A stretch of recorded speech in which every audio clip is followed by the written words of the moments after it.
Okay, so I just had to unmute my mic. So now I want to talk to you all about the difference between globalism and nationalism. There's a lot of misconceptions about what nationalism actually means. I think nationalism gets a bad rap because it is associated with the Nazis who were National Socialists. But to me, I don't consider the Nazis to be true nationalists. To me, they were globalists. But we're going to talk about this in the context of domestic and foreign policy. Um, and I have a video which explains it. But before I even get to that, I just want to talk to you all about public policy and how politicians are prioritizing those who are not even citizens, right? So I just want to get into the pathology of why they think this way. Now, I previously thought that it was a given that if you're an American, you would give preference to other Americans, right? Because that is in your rational self interest. It's going to benefit you as an American to care about other Americans. That's the whole strength of nationalism. And not just nationalism. Again, I stated to you all before that human beings gather based on family, community, and then polity in that specific order. So it is in your rational self-interest. There's strength in numbers. The same thing goes on in the animal kingdom. That lions are going to protect members of their own tribe before they protect members who are outside of their tribe, right? Because if outsiders come, the outside male lions are going to kill the cubs and they're going to attack the male lion and they're going to mate with the female. So this is it to me. This is axiomatic.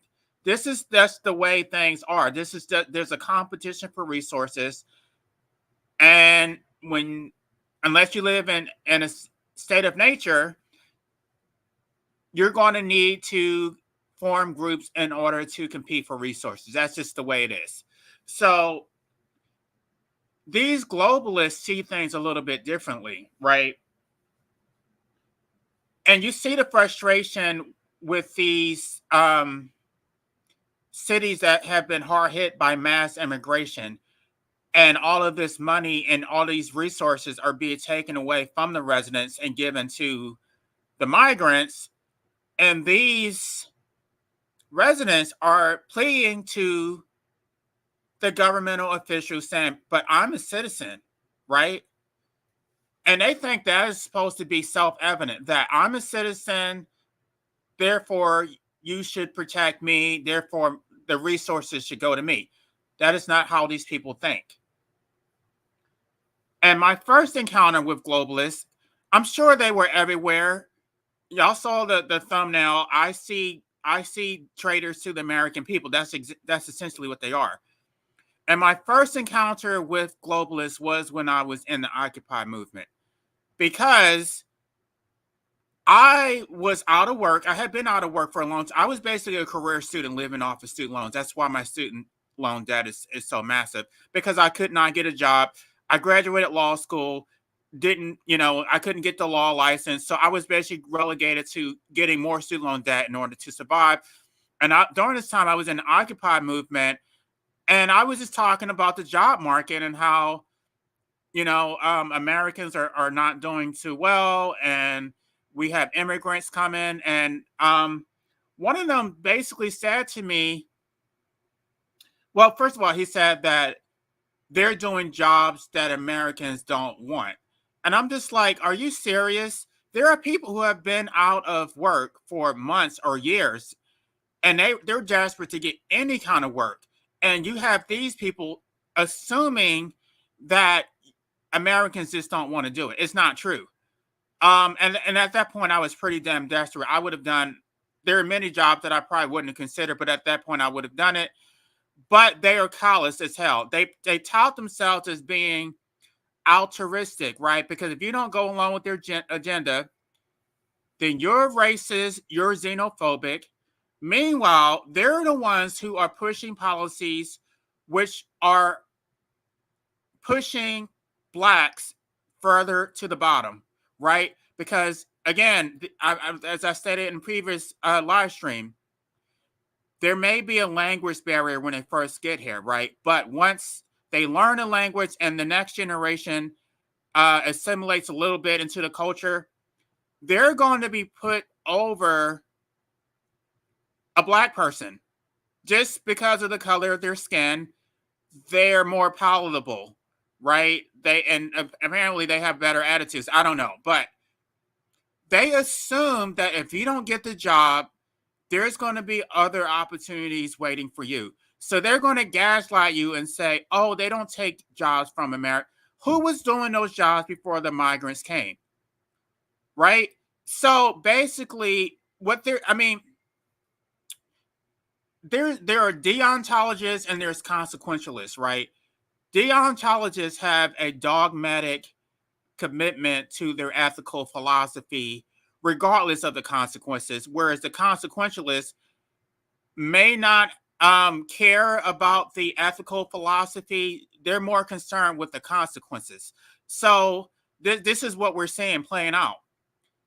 These globalists are deontologists, right? They think that it is unethical to give preferential treatment to Americans, even though that is the role of the elected officials that we put in office, right? When these elected officials take that oath, they swear to honor the Constitution, the state and the federal Constitution, to uphold the laws and to serve the interests of the American people. So that is the oath that they took. The oath is to the American people. Moreover, when you read the this is both in a state constitution. I haven't. It's not like I've gone through every state constitution, but I'm assuming that it's in every state constitution because these are very uniform. It says that the role of the government is to serve the people. So if you live in Texas, the government was formed to serve the people of Texas. If you live in California, the government was formed to serve the people of California. On and on and on. That's the purpose. That is the reason that the government was formed. The same thing applies to the federal government. So, this is not even about xenophobia. You can have your own personal preference when it comes to your own resources. But the government that we put in power, the government which we fund, is supposed to serve the American people. But these people actually want to get in office because they have a different agenda, which is extra constitutional, extra legal. They want to get they're not running an office to serve the American people. No, they're running for office so they can get in there and have a seat at the table and push a globalist agenda. Now, they think they're doing something altruistic, but they're not the ones who are making the sacrifices. The migrants are not coming to their communities. The migrants are not competing with them for jobs. They're competing with other people for jobs. So while they're telling themselves as being heroes or heroic, they're not the ones who have to make a sacrifice. They're expecting other people to make a sacrifice.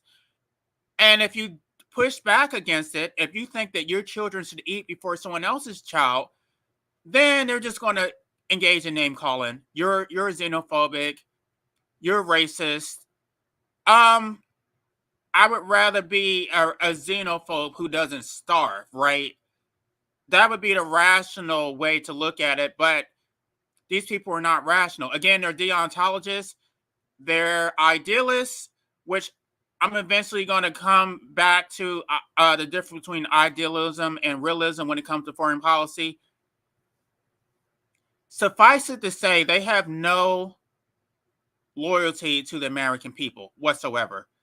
The way they see it, all people are the same.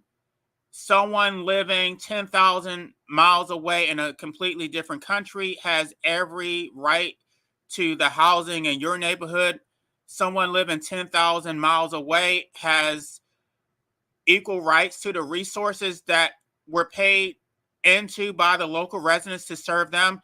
They see no difference between you and someone living 10,000 miles away. They think that you are on completely equal footing. It's all about humanity, right? Damn the Constitution. Damn the reason that they were put in office in the first place.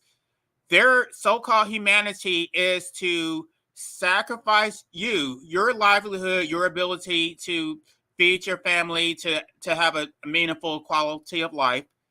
They're going to sacrifice you, throw you under the bus, because their humanity says that you should starve and someone else should eat. So they're not going to be the ones who are starving, right? Meanwhile, when you get pushed out, when you're homeless, when you can't provide for your family, now they're going to be charitable, and now they're going to give you their spare change, because then they get to tout themselves as being a good person, because they gave you their spare change, so they get to pretend that they're helping you after they have effectively destroyed you and brought you to financial ruin. So I guess the question is, are these people good or are they evil? If you look at, if you take it from a consequentialist approach or analysis, the consequences of what they're doing is evil. But from a deontologist perspective, they would say that they're good because their ethics say that you can't discriminate. So they make no differentiation between you and someone else. So I don't know if I already said this. Y'all let me know if I'm being repetitive, but Ayn Rand's philosophy is that you can't love everyone equally and indiscriminately. When you do, you love no one. So if a mother were to say, I love my children, or I love my neighbor's children just as much as I love my own children, you would say that was a bad mother. If your mother was feeding your neighbor's children and allowing you to starve, you would say that was a terrible mother. That is, your mother's job is to take care of her children. It's not to take care of the neighbor's children at your expense. So, with that being said, I'm going to go ahead and play this video because I want y'all to get a deeper understanding of what's going on here. My argument is that the new divide is in fact globalism versus nationalism. This is the political battle of our generation, and this needs to be discussed and dissected more so we all know what we're arguing for, what we're arguing against, and who we can support.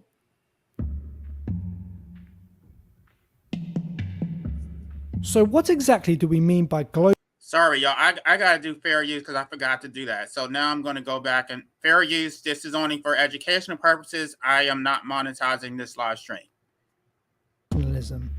The terms are used today and increasingly so, but there is very little done to really frame it for the modern times. So I wanted to give my opinion on them. Very little is actually written about globalism, so it's not a concrete theory as you would find with other political philosophies. But Webster's dictionary, I believe, has the best short definition. A national policy of treating the whole world as a proper sphere for political influence. So globalism is the politics of putting the globe first. The policies of doing what is best for the world as a whole, not for what is best for your nation. So remember what I told y'all about the deontologists? They have an ethical philosophy, and so they're going to put that first. They're going to put their philosophy over the human beings who are right in front of them, right? So they're going to sacrifice you because their philosophy is that the planet comes first. Put the globe before the nation. The policies a nation adopts is to benefit the whole world, even. Now remember, that is not the purpose of government. Read the Constitution. The government was formed to serve the interests of the American people or the people of your specific state. But they're saying, they're taking this oath, right, to serve the American people, and then they're pushing an entirely different agenda. at the detriment of their own nation state. The world is the primary priority. What is good for the globe is the sole concern. You move to better the world. Nationalism has a lot more literature on it. Now, that is their agenda to I guess better the world while sacrificing you. The problem is that they don't actually tell you that. They pretend that they actually care about you. They will sit in your face, listen to your stories, but you can tell people's priorities based on their actions.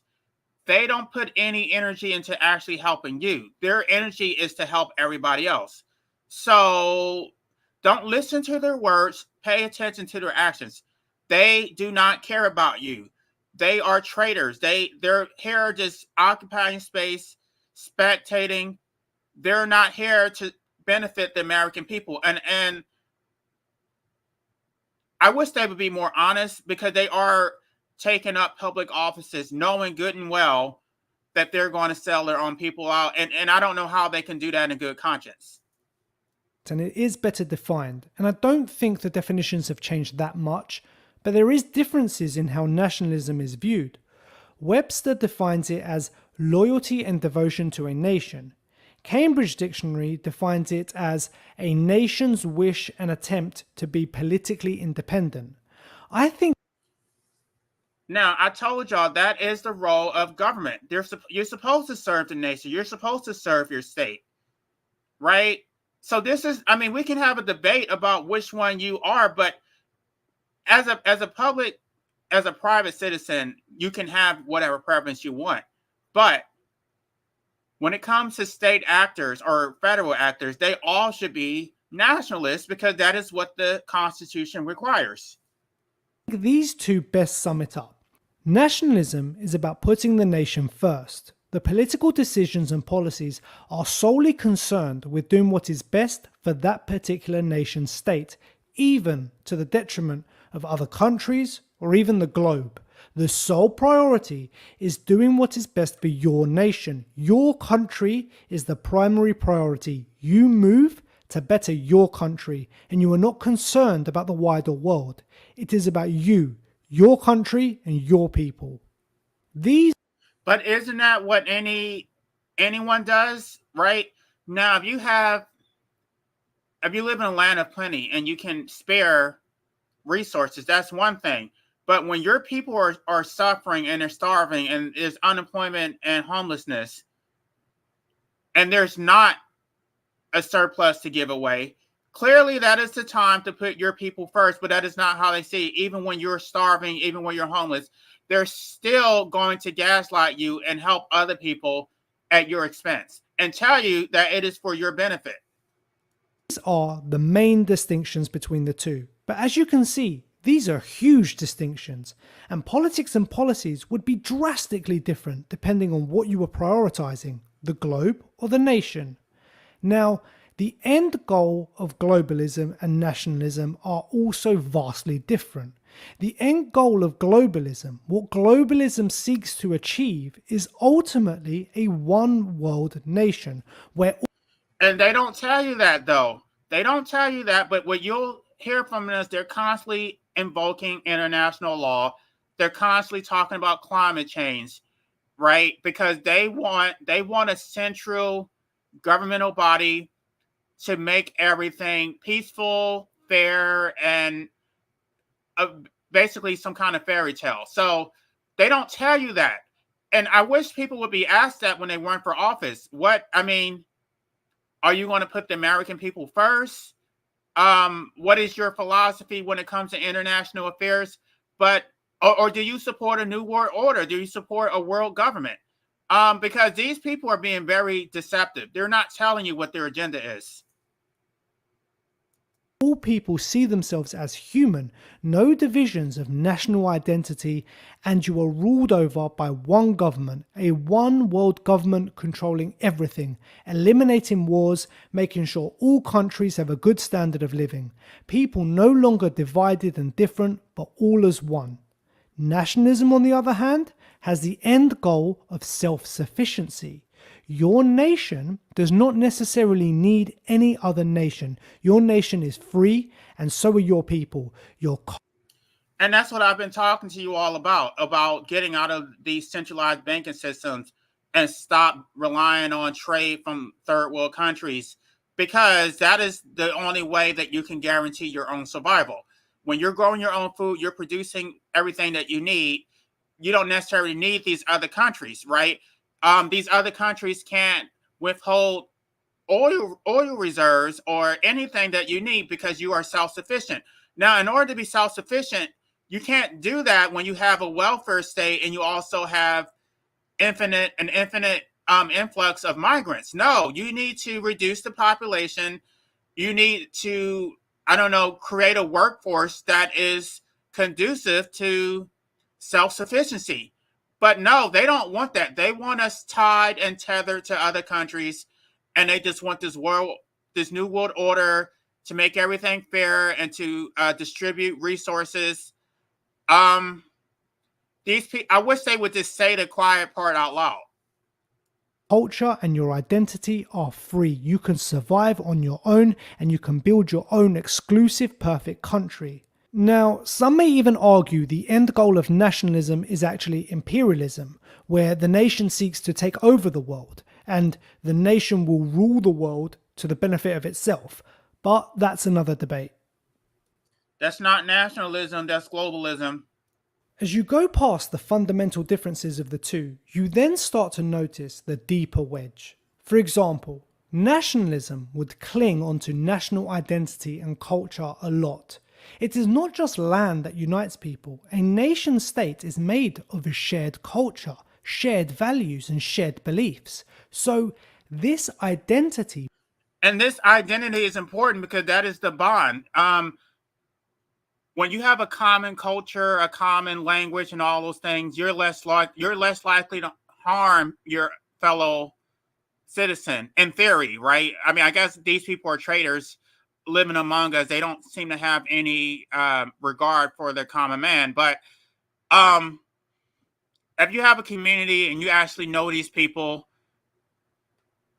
it's easier to come into another country and not necessarily care about them, because it's just like when you go to war. It's like you look at the Vietnam War. They didn't care about those people. They spoke a different language. They couldn't understand a word they said. And in most of these wars, the main victims are the women. The women are the spoils of war, and they get violated far worse than men. So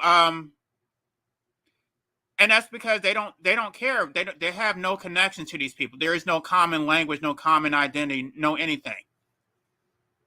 Binds people, and it's very important.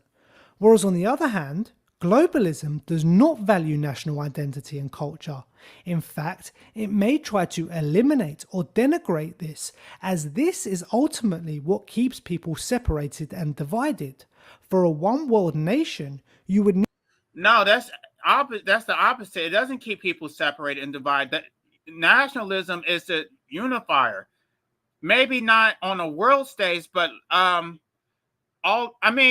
you can get carried away with it. During the Bush administration, they tried to weaponize patriotism and basically silence people. But to me, that's patriotism. Is not nationalism. I mean, I guess there's a component to it, but the fact that they were going around starting wars that weren't in the interest of the American people wasn't nationalistic in the first place. That was globalistic. So they pretended to be nationalists while they were pursuing globalism. Need to tear down the differences to bring people closer together. And so a national identity would need to be destroyed and replaced with a global identity to unite all people.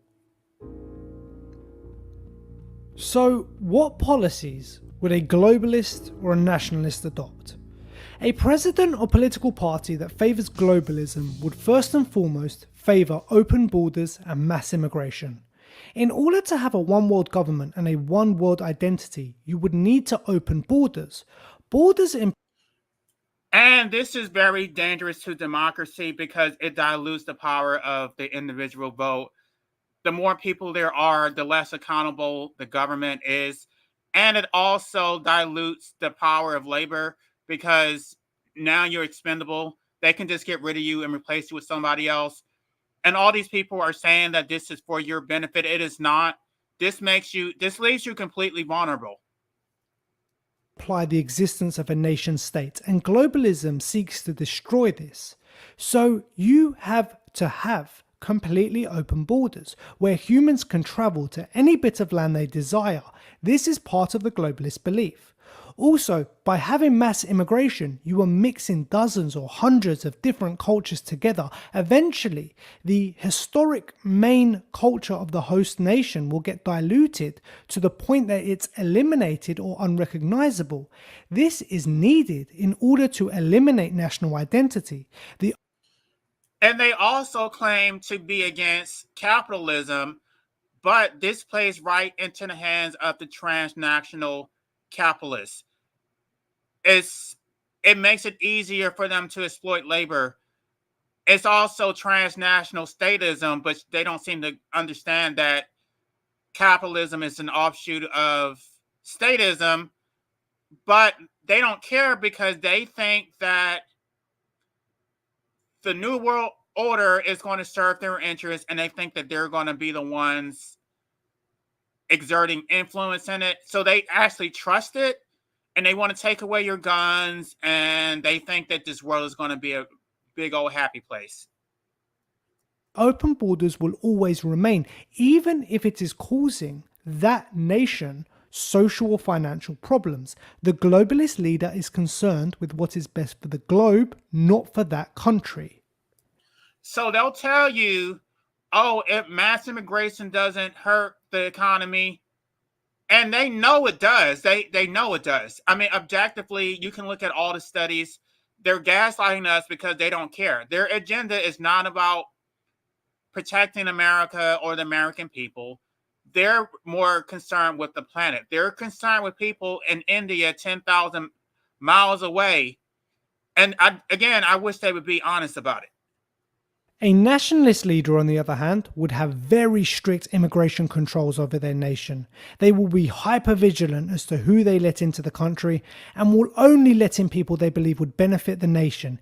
Even if another country is struggling after war or a natural disaster, the nationalist is only concerned about the people of their nation and what is best for their nation. Again, that is their constitutional duty. And these people will say, oh, I don't believe in borders. I don't believe in walls. Meanwhile, they're living in houses made with wall or erected with walls. And the purpose of walls is for access control. You keep people out. If you don't believe in walls, why do you live in a house? Why do you go to the bathroom with the door closed? You don't believe in walls. So, I mean, again, I think they're being extremely dishonest. They do believe in walls. I think they haven't thought their philosophy through, but they're dishonest, so it doesn't add up. If you were to push them on anything, right? If you were to say, well, lions mark their territory to keep other lions out, are they xenophobic? They won't have a response. They know that this is natural law. They're trying to make it seem like this is some type of social I don't know, a social construct. It's not social it's not a social construct. Excuse me. This is natural law. Even animals do it. Humans have done it since the beginning of time. People want walls for access control. It doesn't necessarily have to be a wall, but the point is you want to have control of who gets in and who gets out. The globe is not the priority. The nationalists will also value their culture higher and will demand newer arrivals to adopt their culture and assimilate. Other policies that play a big role in the globalist and nationalist divide is climate change. Climate change affects the globe, so for globalism, this is a huge priority. A leader who favours globalism would be happy to force their nation's citizens to pay extremely high energy prices if it means it would fight climate change. They would be happy to levy high taxes on dirtier energy or opt for more expensive green energy. They would not be concerned with the financial burden of their citizens, but the benefit to the globe as a whole. Because they don't care about the individual. It's all about the collective. So if your quality of life declines so poorly that you can't even enjoy it, they don't care. They're sacrificing you for the greater good because they think they're being altruistic. So I mean, if you don't know if you can't see the forest for the trees, you can actually get sucked into it because it sounds good. But the thing you have to keep in mind is that nothing that they're proposing benefits you. Everything that they're proposing is a sacrifice to you and it benefits everybody else. However, the nationalists would only be concerned with how this would affect their nation, and if their nation would end up poorer as a result of green energy, then this would not be a desirable policy. Tariffs and trade, of course, play a big role in all policies. Now, if your national government are globalist, they would want minimal trade tariffs. They would want nations to trade freely and easily. Of course, if the end goal is a nationless world, then there would be no international tariffs between countries as there would be no nation states. However, nationalist leaders want what is best for their nation. Therefore, they would put the businesses of their nation first, and this could include trade tariffs. We also have international relations and involvement in foreign conflicts. If the end goal of globalism is a one-world government, then in theory, there is no jurisdiction that would be out of bounds for a globalist. If a conflict is taking place in any part of the world, they have every right to intervene. If intervention to de-escalate or stop or end a war is what is best for the world, then that is what should be done. For the nationalists, they will ask, is intervening in any foreign conflict a direct benefit to their nation? And as war is costly and puts the lives of their own citizens on the line, then unless the war directly threatens their land, there is very little incentive for foreign conflict intervention. Even if horrible atrocities are happening in other parts of the world, the nationalists will resist getting involved. These are the main policy dividers of the globalist versus nationalist battle, but I'm sure there are many others. All right, so I'm not going to play this entire video, but I just wanted y'all to see the difference between globalism and nationalism because their worldview really shapes their policies. And again, they're not being honest. They're pretending that they care about the American people. Well, okay, what they're saying is that they care about everybody, right? But again, when you love everyone equally and indiscriminately, you really love no one. So they love someone in India 10,000 miles away just as much as they love their neighbor down the street. So they really don't care about anybody.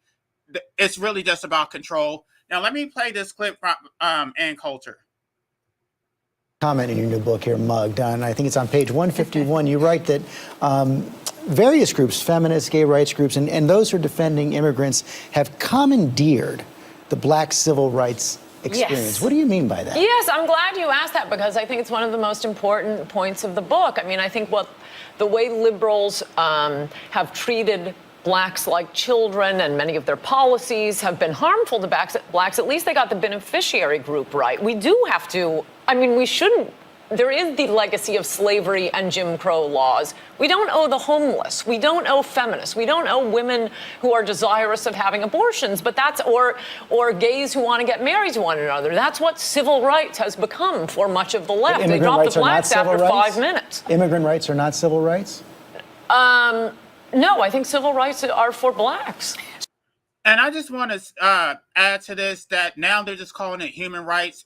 All they have to do is slap the label of human rights on anything, and then that's supposed to be a right that you're supposed to honor. So they can say, oh, well, you need to accept hordes and hordes of migrants in your community because that's a human right.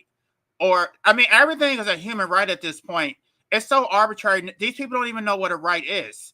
The purpose of rights is to limit the sovereign's power from infringing upon its citizens.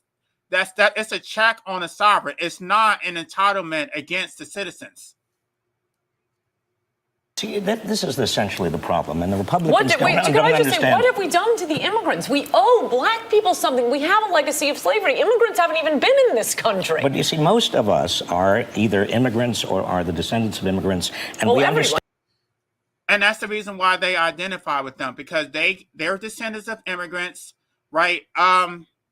They'll keep saying, "Oh, we're a nation of immigrants," right? Never mind the fact that some of us did not immigrate; we were brought here forcefully, right? So they're saying that we're immigrants, even though we're not. We didn't come here voluntarily. And then the settlers, the ones who founded America, they don't consider themselves to be immigrants too.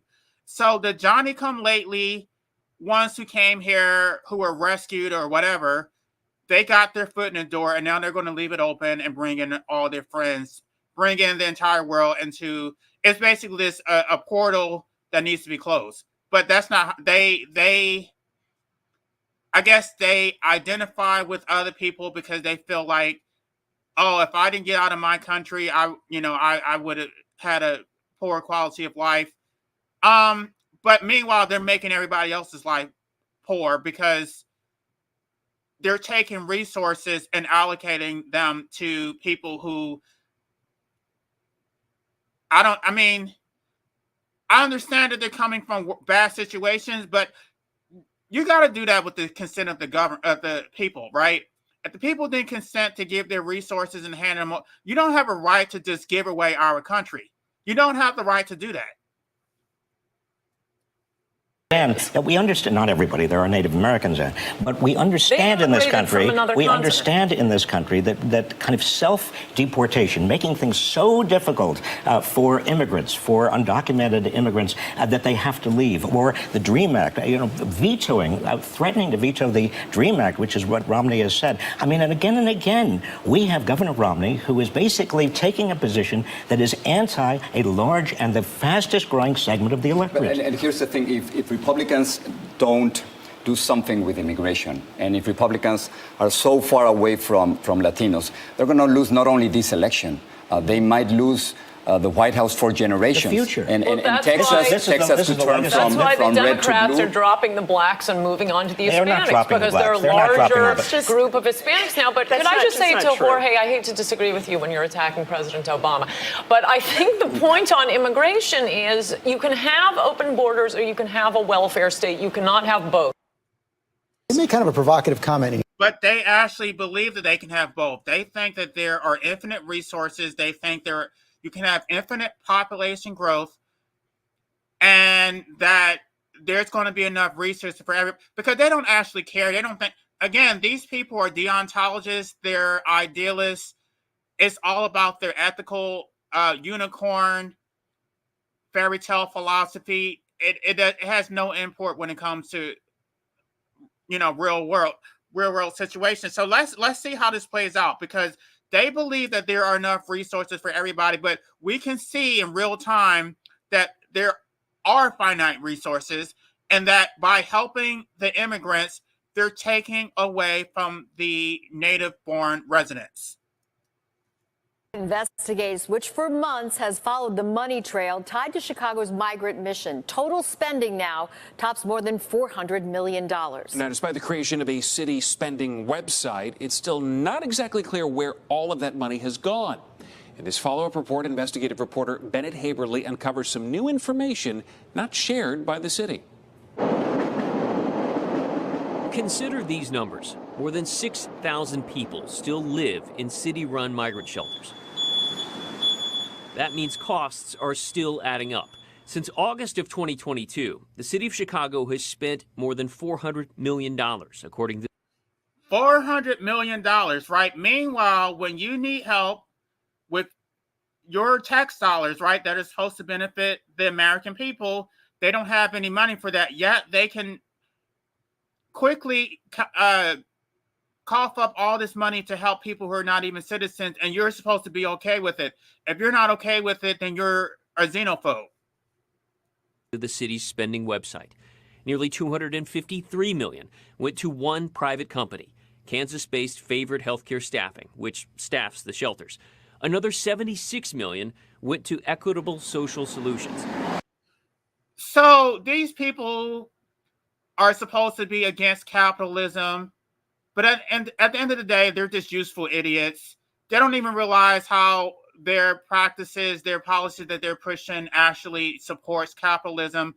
All they can focus on is that we're helping the migrants. Meanwhile, all they're doing is enriching these capitalists, these multinational corporate oligarchies that they keep complaining about. It's so disjointed.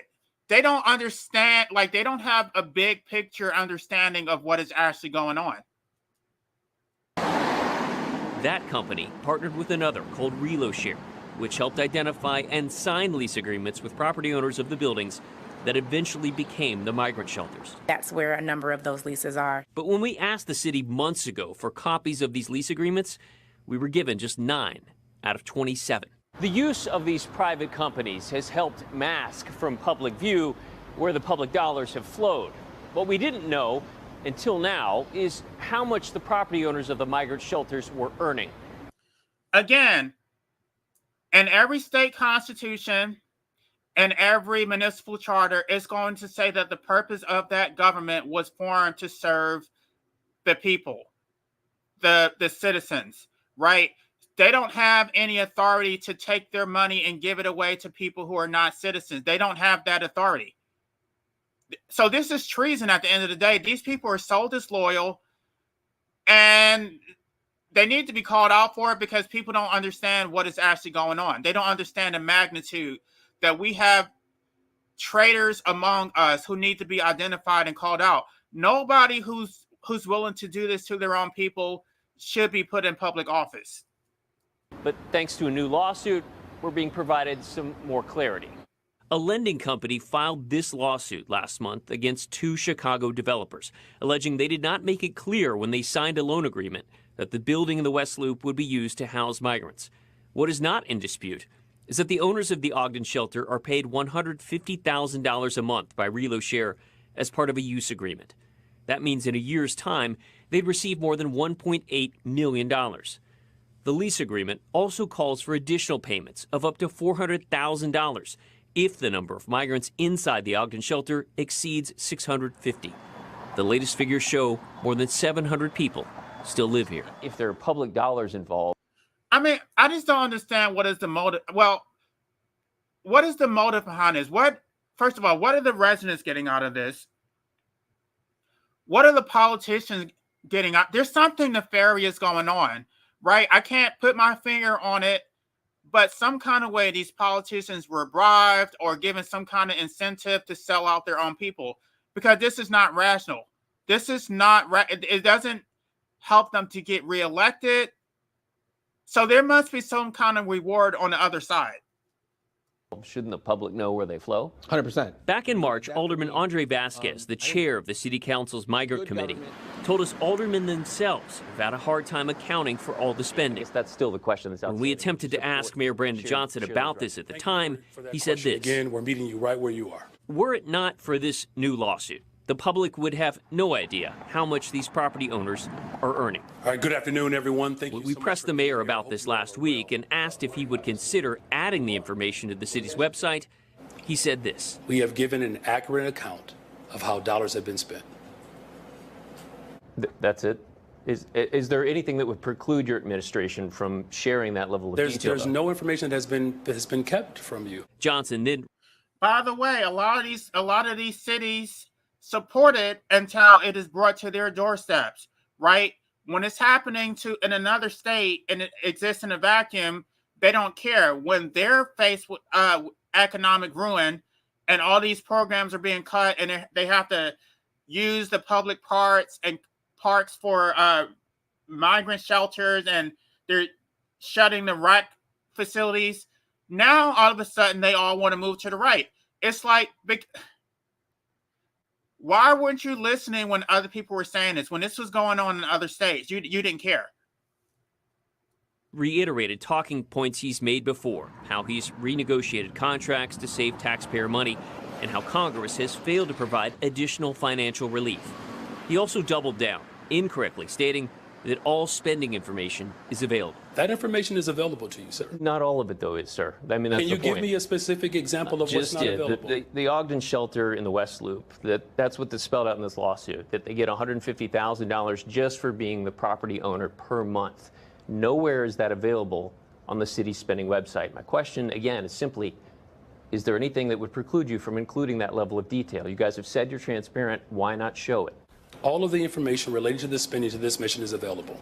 That's where I mean, he's lying through his teeth. He's just standing there with a straight face.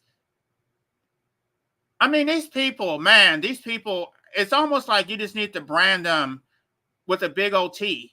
They can walk around with a scarlet letter, you're a traitor, and they should never be put in public office ever again. where we left it. We have checked over and over again to see if additional information was added to the city's website. If it is, we'll let you know. Bennett Haberly, NBC5 investigates.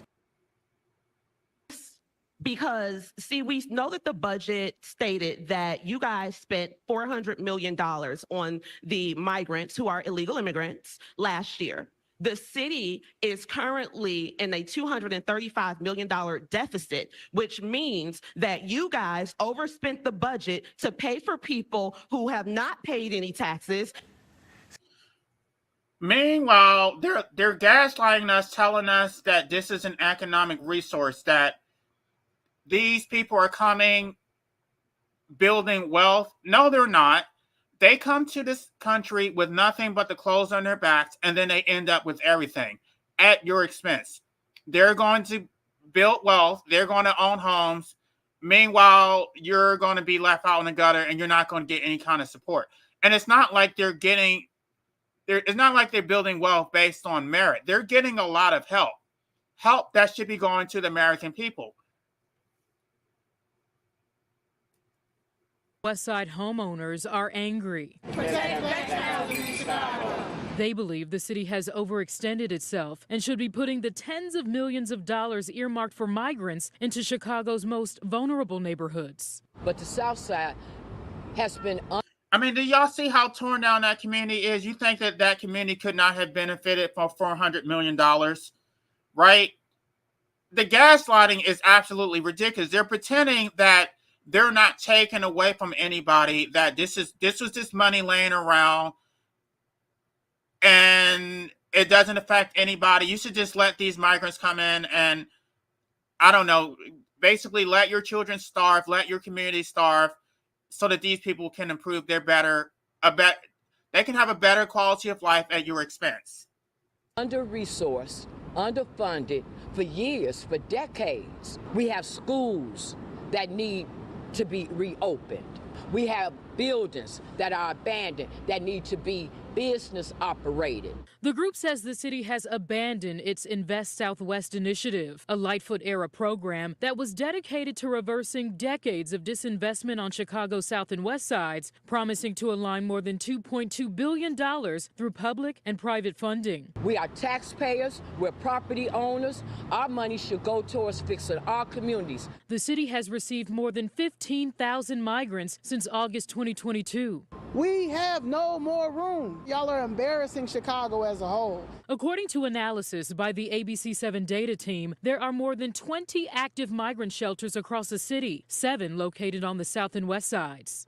Whether it's one shelter or whether it's 10 shelters, we're saying the facilities that are there for us, the money needs to be put into those facilities for us. In a statement from the mayor's office about the group's concerns and the status of Invest Southwest, a spokesperson says in part, quote, "We are committed to continued investment for all residents, but especially communities on the South and West Sides that have long experienced disinvestment. We are the city of Chicago, and our shoulders are big enough to support both new arrivals and those who have long called this city home."